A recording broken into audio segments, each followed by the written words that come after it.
ఈ సహాయకుని నమ్మితే నువ్వు భయపడవు, ఈ సహాయకుని నమ్మకపోతే నువ్వు భయపడతావు. ఏ సహాయకుని నమ్మితే మనము భయపడము, ఏ సహాయకుని నమ్మకపోతే మనం భయపడతాము. అసలు ఈ సహాయకుడు ఎవరో తెలుసుకోవాలనిపిస్తుందా? ప్రతిముడు చెల్లి సహోదరులారా, తెలుసుకుందాం. పరిశుద్ధ గ్రంథం నుంచి కీర్తన గ్రంథం 46వ అధ్యాయంలో ఆ సహాయకుడు గురించి కొంతమంది భక్తులు తెలియజేస్తున్నారు. కాబట్టి వారు తెలియజేసిన మాటలు మనం విని వాక్యానుసారంగా జీవిద్దాం. మొదటి వచనం, దేవుడు మనకు ఆశ్రయ దుర్గమై ఉన్నాడు, ఆపత్కాలంలో ఆయన నమ్ముకొనదగిన సహాయకుడు. ప్రతిముడు చెల్లి సహోదరులారా, సహాయకుడు గురించి చెప్తున్నారు.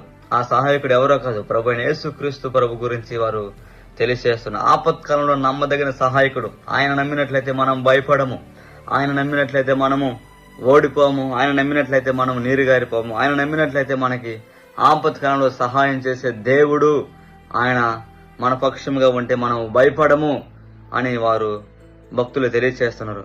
ప్రతిముడు చెల్లి సహోదరు, రోజు మరి ఆపత్కాలంలో మనం వారిని నమ్ముకొని వీరిని నమ్ముకొని ఎన్నోసార్లు భయపడి ఉంటాం.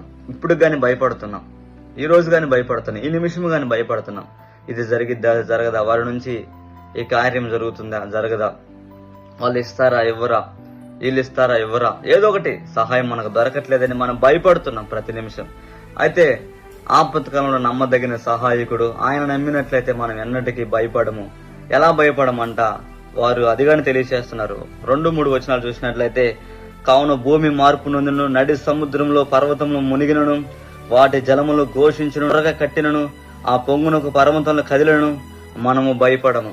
ఎలా భయపడమంట? సముద్రాలు ఘోషించును, పర్వతాలు సముద్రంలో మునిగిపోయినను, పర్వతాలు కదిలను, మనం భయపడము. ఎందుకంటే నమ్మదగిన సహాయకుడు క్రీస్తు.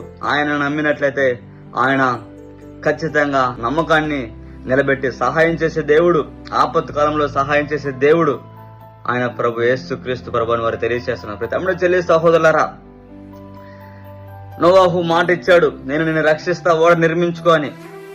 అదే మాట ప్రకారంగా సముద్రాల కింద పర్వతాలు మునిగిపోయాయి, సముద్రాలు ఉప్పొంగాయి, ఘోషించాయి, పర్వతాలు పగిలిపోయాయి, పర్వతాలు గాని కనిపించకుండా పోయాయి. అలాంటి భయంకరమైన పరిస్థితుల్లో నోవాహును దేవుడు రక్షించాడు. ఎందుకంటే మాట ఇచ్చినవాడు నమ్మదగిన దేవుడు. ప్రతిముడు చెల్లి సహోదరులారా, ఈరోజు దేవుడు నమ్మదగిన సహాయకుడు. ఆపత్కాలంలో ఆయన నమ్ముకున్నట్లయితే, ఆయన మాట ఇచ్చున్నాడైతే ఖచ్చితంగా సహాయం చేస్తాడు, ఖచ్చితంగా అండగా ఉంటాడు. కాబట్టి మనం ఎవరిని నమ్మాలంటే నమ్మదగిన సహాయకుడు అయిన క్రీస్తును నమ్మాలి. ఆయన మనం నమ్మినట్లయితే భయపడము.